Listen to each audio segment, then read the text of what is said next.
When we came to power, my first priority was that Pakistan would be a country which will try its best to bring peace. India keeps accusing us that there are these groups there. I would like the United Nations to send observers. No Pakistani government would have dared to do this because it would have created strife. Prime Minister Modi told me that, there were terrorist attacks from Pakistan. I said, we have problems with you. There are terrorist attacks which we know are instigated by India in Balochistan. We caught a spy, Kulbhushan Yadav, who admitted what the sabotage going on in Karachi and Balochistan. So we said, look, let's leave that behind. Let's move forward. Our main priority should be our people. Rather than sending us any proofs, they sent their jets in, they bombed us, we retaliated.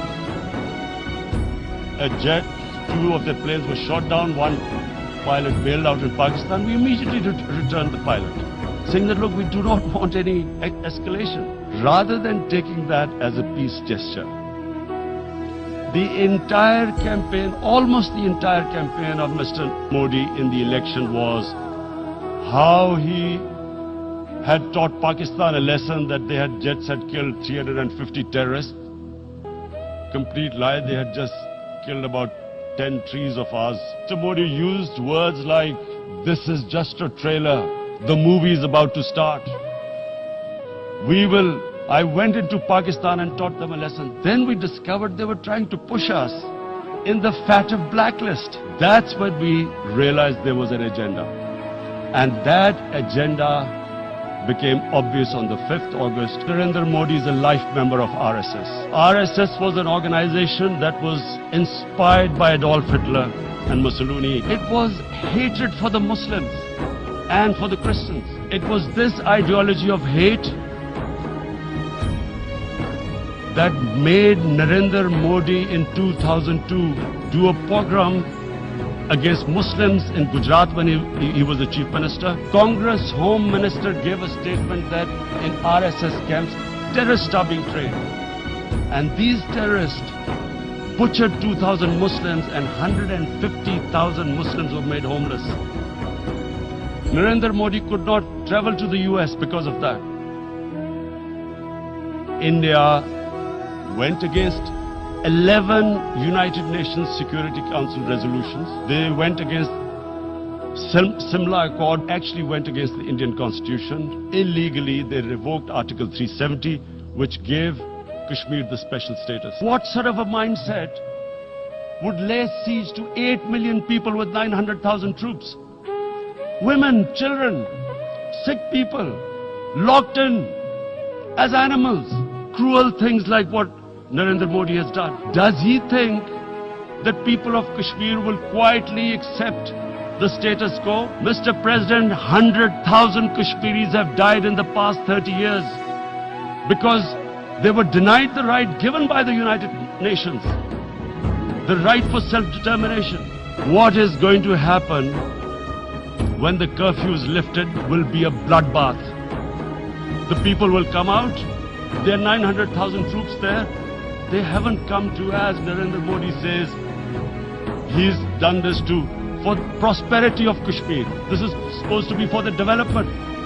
These 900,000 troops, what are they going to do? They will be out in the streets. And what will the soldiers do? They will shoot them. They've already used pellet guns, blinded young boys. So Kashmiris will be further radicalized. Mr. President, there will be another Pulwama. And guess what? India will blame us. One of their defense ministers said, there are 500 terrorists lined up on the border to go in. Why would Pakistan send 500 terrorists when there are 900,000 troops? What impact are they going to make? What will they do? And why would? Don't we know that the moment there is some terrorist attack, all that will happen is there will be further cruelty and oppression of the people of Kashmir. This is one of the most critical times. There will be a reaction to this. Pakistan will be blamed. 2 nuclear-armed countries will come face to face like we came in February. before we head in that direction, the United Nations has a responsibility. This is why the United Nations came into being in 1945. You were supposed to stop this happening. What is the world community going to do? Is it going to appease a market of 1.2 billion, or is it going to stand up for justice and humanity? If a conventional war starts, and anything could happen. And my belief is, La ilaha illallah, there is no God but one. And we will fight. And when a nuclear armed country fights to the end, it will have consequences far beyond the borders. It's not a threat. It's a fair worry that where are we headed?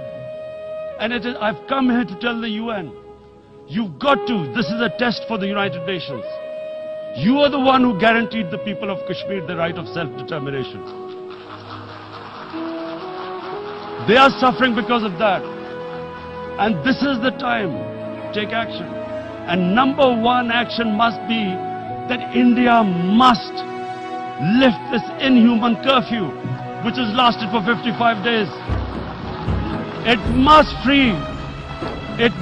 free all political prisoners, and especially those 13,000 boys that have been picked up. Parents don't know where they've disappeared. And then the world community must give the people of Kashmir the right of self-determination. Islamophobia since 9/11 has grown at a pace where it is alarming. Human communities live together. There should be understanding amongst them. But Islamophobia is creating a division. Muslim women wearing hijab, it's become an issue. Hijab is some sort of a weapon. A woman can take off her clothes in countries, but she can't put on more clothes. How is this happening? Because of Islamophobia. And how did this Islamophobia start? After 9/11. And why did it start? Because certain Western leaders equated terrorism with Islam. There is only one Islam, and that is the Islam we follow of Prophet Muhammad sallallahu alaihi wasallam. Radical Islam, Islamic terrorism, what message did they send to people in the West, and why is there Islamophobia? Terrorism has nothing to do with any religion.